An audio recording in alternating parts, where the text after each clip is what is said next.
안녕하십니까. 맨눈으로 세상의 흐름 읽어드리는 Y타임스 정세 분석의 주북일입니다. 시진핑 3년임을 앞두고 대대적인 선전전이 지금 중국에서 벌어지고 있죠. 이런 가운데 상식적으로는 도저히 이해할 수 없는 일들이 중국 내에서 벌어지고 있어서 그 배경이 주목되고 있습니다.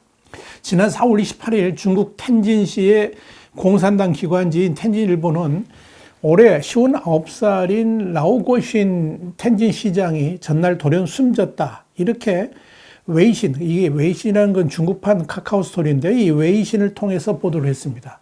부고 내용도 간단했습니다. 27일 중공 텐진시 부서기 겸 시장인 라오거신 동지가 돌발 질병에 응급조치도 소용없이 불행히 세상을 떴다. 향년 59세. 이게 전부입니다. 그런데 정작 이렇게 중요한 소식이 그 다음날 신문지면에는 전혀 보도가 되질 않았습니다. 그리고 텐진시 정부 홈페이지에서도 그의 이름은 재빨리 지워졌습니다. 누군가 보도 통제를 했고 또 이 라오거신의 존재에 대한 정리 작업을 했다 하는 의미죠. 그런데 이 라오거신의 급작스런 사망 소식이 주목을 받고 있는 것은 그의 존재감 때문입니다. 그는 쉬좌진, 그러니까 시진핑 사단, 이걸 한자를 그대로 읽자면 습가군, 그래서 쉬좌진 그러는데요. 시진핑 사단으로 분류되는 인물인데요. 오는 10월 열릴 예정인 이 중국 공산당 20차 당대회에서 리홍중, 지금 66인데 이 리홍중 텐진 당서기 후임으로 권력 서열 25위권인 정치국 위원 진입을 노리고 있던 다코스였기 때문에 그렇습니다. 특히 사망 이틀 전에 환경오염 방지 업무회의에 참석했을 때만 하더라도 아주 건강한 모습이었습니다. 그의 활동 소식은 텐진 방송을 통해 보도되기도 했었습니다. 그랬던 그가 돌연 사망했다고 소식을 전한 겁니다. 일부에서는 코로나19에 감염돼 가지고 비극을 당했다 뭐 이런 소문도 돌고 있습니다만 이건 직전 회의 참석 상황을 고려한다 그러면 근거가 별로 없는 것으로 보입니다. 그래서 그의 사망은 적지 않은 논란을 불러일으키지 않겠나 이렇게 보입니다. 이 1963년생인 랴오 시장은 남부 스촨성 청두에서 태어난 소수민족으로 이 인구가 아주 적기로 유명한 족이 있는데 토가 이걸 중국어로는 투자족이라고 그러는데 이 투자족 출신입니다. 소수민족 출신이죠. 근데 소수민족 출신치고는 나름 성공한 정치인으로 손꼽힙니다. 나이빙궈 전 외교부 부부장 겸 중앙위원을 제외한다 그러면 가장 높은 직위에 오른 사람이다. 이렇게 말씀드릴 수 있습니다. 젊은 나이니까 앞으로도 상당히 중용될 것이다. 이렇게 알려졌던 인물이기도 합니다. 그는 주로 구이저우 지역에서 활발한 정치 활동을 했습니다. 2012년에는 구이저우 당위원회 비서장을 맡아서 현재 권력 서열 3위인 리잔수 전인대 위원장 그리고 자우커스 국무위원 겸 공안부장을 보좌를 했고요. 그러면서 이제 초고속 승진을 거듭해 왔습니다. 그리고 2015년에는 시진핑 사단의 핵심 근거지라고 하죠. 이 저장성의 조직부장으로 영전을 했고요. 2016년에는 상하이 상무위원 겸 기우리 위원 그리고 정법위 서기를 지냈습니다. 그리고 2020년 8월에 이제 텐진 시장으로 영전을 해온 겁니다. 랴오 시장은 올해 초에 텐진 도심의 코로나19 확산과 봉쇄로 곤혹을 치렀는데요. 이로 인해서 31개 성시 중에서 가장 늦게 지방 양회가 열렸는데 이때 5%의 성장률 목표를 제시했습니다만 결국 최근 발표된 1분기 성장률에서는 0.1%라는 낮은 성장률에 그쳐서 전국 최하위를 차지했습니다. 그럼에도 이 중국 정계의 밝은 이 베이징 소식통은 랴오 시장이 얼마 전까지만 해도 텐진의 코로나19 방역을 진두지휘하면서 이 코로나19 창궐로 엉망진창이 된 베이징이라든지 상하이시하고는 달리 텐진은 비교적 안정적인 국면을 보여서 나름 지도력을 인정받았다 이렇게 평가를 합니다. 그러면서 그가 돌연 급서하면서 이 텐진 역시 언론의 주목을 피하기는 어렵게 됐다 이렇게 전했습니다. 이 랴오 시장의 급작스런 죽음 후에 중국에서 일어난 일들을 보면 참으로 기이하기 짝이 없습니다. 우선 당 기관지의 공식 보도도 아니고요. SNS를 통해서 잠깐 올라왔다가 사라진 부고 내용을 보면 지난 2019년 19기 4차 중앙위원회 전체 4중 전에 폐막일에 베이징 징시 호텔에서 투신 자살했던 18, 19기 중앙후보위원 런셰펑 충칭시 부서기하고 너무나도 흡사합니다. 그때 부고 내용도 병으로 병원 치료도 효과 없이 불행히 세상을 떴다 이렇게 썼는데 내용이 똑같은 겁니다. 이런 이유 때문에 랴오전 시장이 특별한 지병으로 사망한 것이 아니고 타살 또는 자살설에 힘이 실리고 있는 겁니다. 그런데 더더욱 의심의 눈길이 쏠리는 것은 랴오전 시장 사망 이후에 중국 정가의 움직임입니다. 랴오의 사망 이틀 뒤에 베이징 중난하이에서는 화이런팅에서 열렸는데요. 4월 정례 정치국 회의가 열렸습니다. 그때 직후에 당 공식 언론인 신화사 통신이 전한 내용을 보면 정말 이상합니다. 뭐냐면 신화사 통신이 보도한 내용은 이렇습니다. 언제나 마음을 놓을 수 없다는 책임감으로 맡은 바를 다하고 실질적 이의를 추구해 각종 블랙스완과 회색 코뿔소 사건 발생을 방지하라. 그러면서 당 간부들을 체언하는 내용을 싣고 있습니다. 그리고 바로 그 다음 날인 이 30일에도 중국 중앙TV 그러니까 CCTV가 공개한 이 정치국 집단 학습 영상을 보면 이 정치국 의원들이 25명인데 그중에 6명의 얼굴이 보이질 않았습니다. 이와 관련해 가지고 홍콩의 밍바오 그러니까 명보도 정치국원 중에서 4분의 1 가까이 불참한 것은 극히 이례적인 일로 전례가 없는 일이다. 이렇게 보도를 했습니다.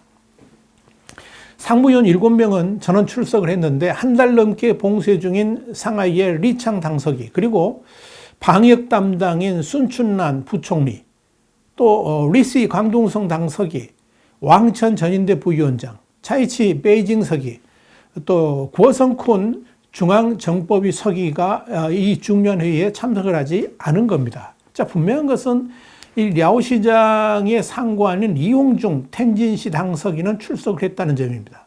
그런데 순춘난 부총리하고 리창 상하이 당서기 그리고 차이치 베이징 서기 역시 방역 문제 때문에 불참했다. 이건 이해가 됩니다. 왕천 전인대 부위원장은 지난 3월 말 네이먼구 시차를 다녀왔기 때문에 자가격리 중이어서 불참했다 그랬는데 시기가 한 달이 훨씬 지났음에도 불구하고 불참했다. 이것도 역시 상식적으로는 이해가 가지 않는 일입니다. 홍콩 명보가 전한 내용이 그렇습니다. 그렇다면 사실상 이유도 확실하지 않으면서 이 정치국 집단학습에 불참한 인물이 고성쿤 정법위 서기입니다. 그런데 특이한 것은 이 고성쿤 정법위 서기가 지난 3월 12일 중앙정법위 전체 회의 이후에 이 정치국 집단학습 당시까지 공개활동이 전혀 없었다는 겁니다. 물론 5월 12일 제9차 신시대 정치법률 업무 혁신교류회에서 공식 석상에 등장을 했다. 이렇게 언론들이 보도를 하고 있습니다만은 이날 회의 주도 내용들이 이 서면으로 오고 간 것이라는 점 그리고 활동 사진이 공개적으로 노출되지 않았다는 점에서 의구심은 가시질 않습니다. 이런 측면에서 홍콩 명보를 비롯한 언론들은 당대회가 있었던 2012년의 보슈라이, 2017년의 순정차이 정치국위원이 낙마했던 전례를 이 고성쿤이 밟을지 주목된다라는 보도들을 내놓고 있는 겁니다. 흥미로운 건 이런 겁니다. 중국의 정치권을 주목하다 보면 이 중국 공산당의 중요한 행사를 앞두고 이 주요 인물들의 돌연사라든지 의문사가 종종 발생하는 것을 볼 수가 있습니다. 앞서 언급했던 런셰펑 충칭시 부서기가 대표적입니다. 베이징에서 열린 중앙위원회 전체 회의 폐막일에 돌연 사망했던 런셰펑은 충칭시에서 시진핑 국가주석의 최측근이자 차기 최고 지도자로 유력한 천민을 당서기와 탕랑스 시장에 이은 3인자였습니다. 그런 그가 돌연 극단적 선택을 한 겁니다. 그래서 그의 갑작스러운 죽음이 던진 충격은 컸습니다. 그런데 또다시 50대의 젊은 나이에 앞날이 창창한 랴오 시장이 돌연 돌발 질병으로 숨졌다는 소식은 많은 의구심 그리고 도대체 중국에서 지금 무슨 일이 일어나고 있는지 궁금증을 더하게 만듭니다. 이와 관련해 가지고 여러분 주목할 게 있는데 뉴스위크 일본판이 지난 18일 이런 보도를 했습니다. 부패 추방을 목적으로 리커창 국무원 총리가 주도해 만든 염정공작회의가 지난 4월 25일 열린 지 이틀 만에 랴오 시장이 돌연사했다 그랬습니다. 그러면서 이 시진핑파의 고위관리가 연루된 부패 의혹이 랴오 시장 돌연사의 배경이다. 이런 분석이 나온다. 이렇게 보도를 한 겁니다. 이 뉴스위크 일본판의 보도는 한마디로 리커창 총리가 주도한 부패 추방 운동이 시진핑의 측근들인 시좌진을 정조준을 했고 이 과정에서 랴오 시장이 희생양이 됐다 하는 이야기입니다. 이 뉴스크 일본판의 이런 보도는 최근 베이징 정가 안팎에서 흘러나오고 있는 리커창 총리의 부상과 맞물리면서 미묘한 파장을 낳고 있습니다. 이 리커창 총리의 부상에 대해서는 우리 와이타임스가 지난 19일 우리 유튜브 동영상은 1451회차의 그 배경과 전망에 대해 자세히 분석해드린 바 있습니다.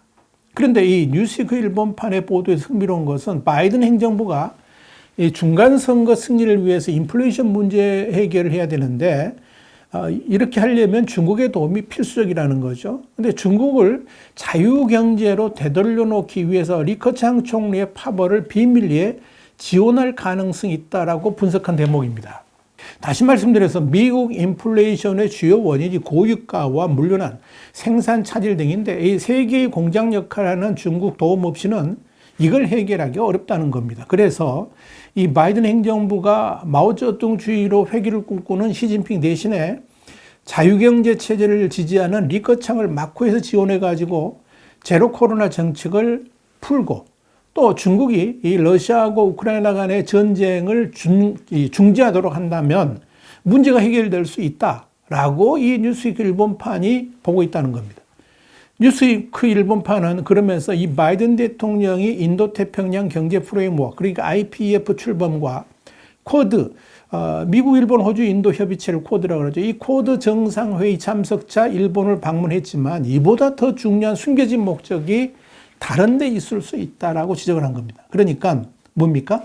중국의 리커창 계열과 연계를 통해서 중국의 정치 판도를 변화시켜 보려고 하는 의도가 있다라고 본 겁니다. 물론 이 뉴스크 일본판의 분석이 조금은 좀 오버했다, 좀 지나친 감이 분명히 있다. 저는 그렇게 봅니다만 그만큼 이 중국 내부에서 이 우리가 상상도 못하는 어떤 일들이 분명히 일어나고 있다는 것만큼은 분명히 보입니다. 일단 이 랴오 시장의 사망으로 차기 당 정치국 인사를 둘러싼 경쟁이 한층 격화될 것으로 보입니다. 여기서 시진핑 계열의 시좌주인이 핵심 자리를 차지하는지 아니면 오히려 리커창 계열의 공청단 또는 상하이방 쪽에서 그 자리를 차지하는지를 살펴본다 그러면 중국 권력의 재편 방향도 점쳐볼 수 있지 않을까 이렇게 보입니다. 이렇게 시진핑의 3년임은 이미 고정 변수라고 우리는 생각을 해왔었는데 그 바로 물밑에서는 수없는 오리의 발길질들이 이어지고 있다 하는 것이 지금 중국의 정세입니다. 와이타임 정세 분석이었습니다. 다음 시간에 다시 뵙겠습니다. 감사합니다.